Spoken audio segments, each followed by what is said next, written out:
So, if you're a new greenie who has absolutely no idea what they're doing in terms of building a map, don't worry. The reason this video exists is because everyone feels the exact same way when first starting out. First off, you should check out Hex's thread on the forums if you haven't already. It's called So, You're Green, What Now?, which covers the basics of all that's now available to you as a green player. This video is going to be covering point 2 on that post, which is of course making a map, more specifically the tools at your disposal to help you make a map.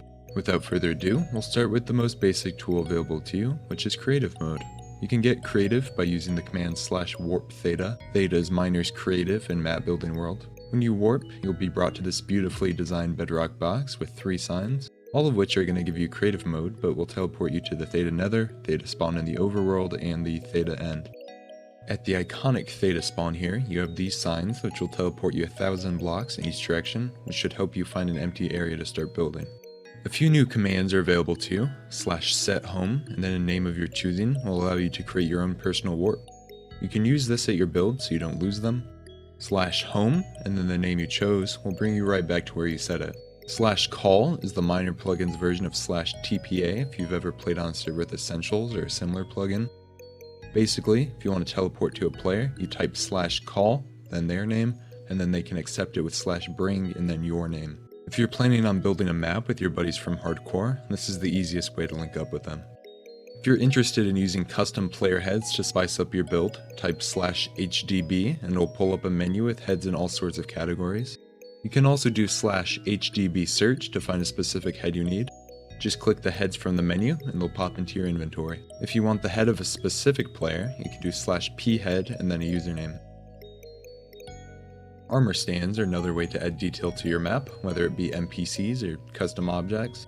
For that, you can use the armor stand editor, which you can access with a flint. You click the flint in the air to open the pose menu. Here you can rotate and move the entire armor stand as well as the individual segments. Click what you want to change, and then right or left click the armor stand with the flint to start adjusting it.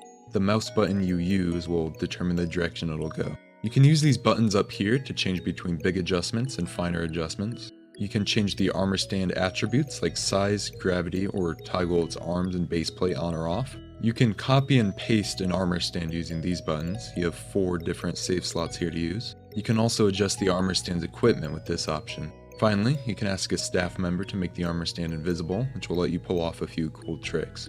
One very helpful tool, if you ever make a typo on a sign or just want to change the text, you can click on it with a feather to edit it without losing your existing work. You can get to chillshop with /warp chillshop. Despite the name, Chillers was generous enough to offer its services here for free.